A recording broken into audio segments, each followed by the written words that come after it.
नमस्कार दोस्तों। आशा करता हूँ आप सब कुशल मंगल हैं और फिर से दोस्तों आपका साथी मनीष स्पिरिचुअल चीज़ चैनल में आपका स्वागत करता है। तो शुरू करते हैं एपिसोड 20 चैप्टर 1 श्लोक 28 का आज अध्ययन करेंगे। तो शुरू करने से पहले दोस्तों अगर आपने अभी तक चैनल बटन सब्सक्राइब के लिए नहीं दबाया है तो कृपया करके बेल बटन दबाएं और चैनल को सब्सक्राइब करें। तो पिछले श्लोक में हमने देखा कि अर्जुन साहस से कायरता की ओर अग्रसर होना शुरू हो गए थे। हमने देखा कुटुंब का मोह उन्हें कमजोर कर रहा था। तो हम अपने आप में भी देखें तो कई बार हम लोग साहसी होते हैं और फिर स्थिति और परिस्थिति की वजह से हम सब लोग कायरता की ओर या स्थिरता की ओर हम चले जाते हैं और इस प्रक्रिया में हमें घबराहट सी होने लगती है।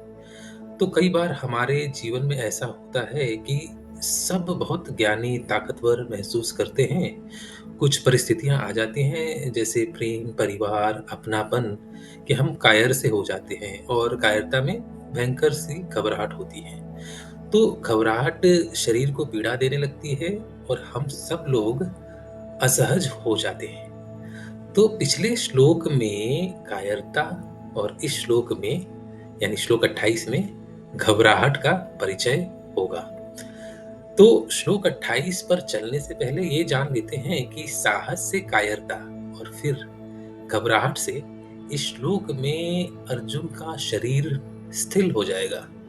तो चलते हैं श्लोक 28 पर। अर्जुन उवाच दृष्ट्वेमेव स्वजनं कृष्णं युयुत्सु समुपस्थितम् सीदन्ति मम गात्राणि मुखश्च परिशुष्यन्ति। विस्तार से चर्चा करते हैं।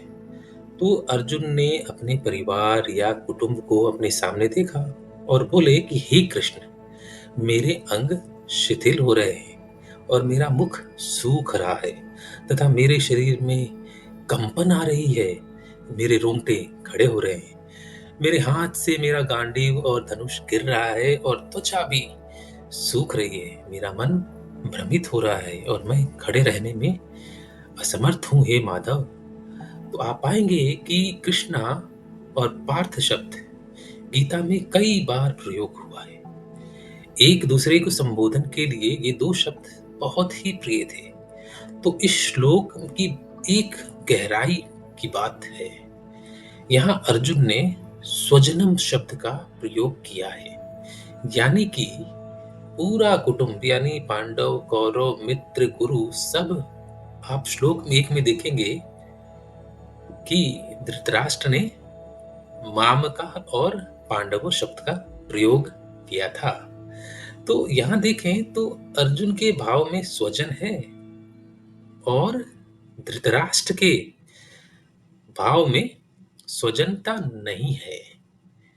तो मतलब है कि धृतराष्ट्र शुरू से ही भेदभाव रखते थे।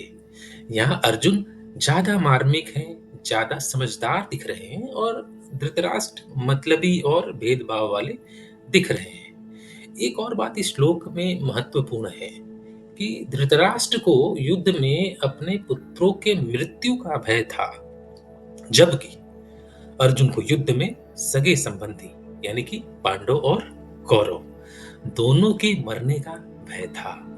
कोई भी मरे पर मरेगा तो अपना ही। तो अर्जुन मार्मिक हो गए और कायरता से आवृत्त हो रहे। भावी परिणाम को देख कर वो बहुत ही चिंतित हैं। दुख का असर अर्जुन के सारे शरीर पर पड़ रहा है। अर्जुन का शरीर स्थिर हो रहा है। अर्जुन के ने जिस गांडीव और धनुष की कंपन पैदा होती थी वह हाथ से गिर रहा है।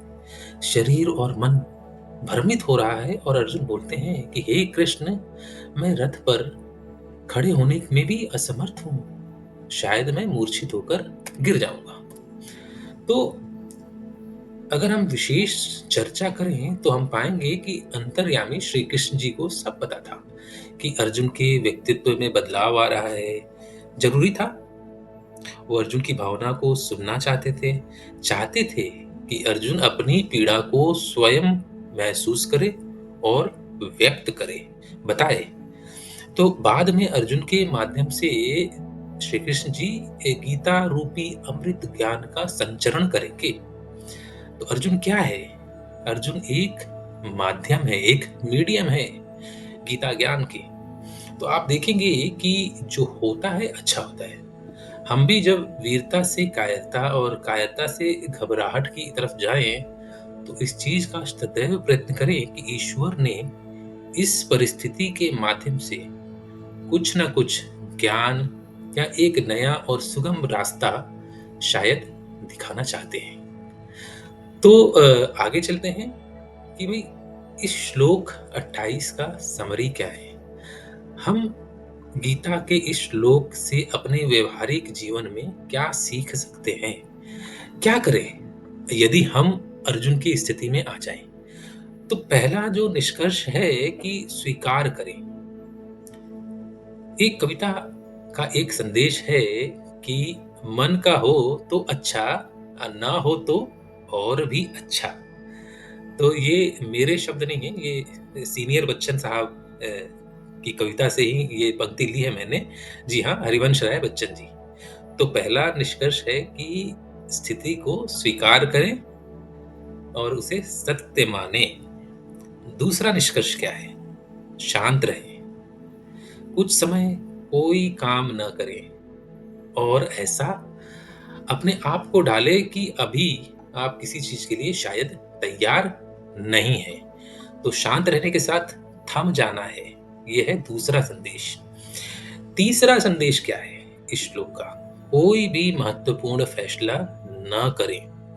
आप गलत फैसला ले सकते हैं, तो इसका आप इंतजार करें।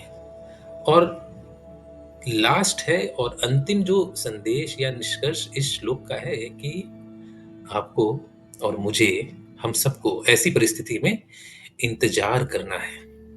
समय सारे दुख को भर देता है।